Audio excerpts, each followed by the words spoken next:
Hello everyone, welcome back to another episode of Webtech Tutorial. In today's video, I'm gonna guide you through how to download ChatGPT on your iPhone. Watch the video till the end and don't forget to subscribe to our channel by hitting that subscribe button. Press the notification bell so that you'll never miss another upcoming upload from us. When it comes to downloading the ChatGPT application on your iPhone, then remember that there is no official application available for your iOS or your Android devices yet for ChatGPT. So if you want to get the application on your iOS, then you can do so by adding your ChatGPT on your home screen. Simply go ahead and open up Safari web browser from your iPhone. Into the URL box, type in chat.openai.com. Once you make a search, you'll end up in the welcome page for ChatGPT. If you don't have an account yet, tap on the sign up button and follow through the sign up process.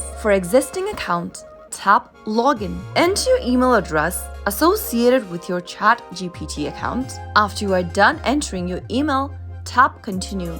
Now enter the password for your account inside the password text box. Finally, tap continue and log into your ChatGPT account first. Once you're inside this main homepage, tap on the share icon at the bottom of the screen and swipe up and tap on Add to Home Screen. Now type in ChatGPT or whatever you want to give the application as a name and tap Add at the top right. Soon after that, you'll be able to add ChatGPT on your home screen. That is how you'll be able to install ChatGPT on your iPhone. Now you can simply tap on the app icon and access to your ChatGPT service anytime you want. If the video was helpful to you, go ahead and give us a thumbs up. I'll be back soon with more videos like this. Thanks for watching.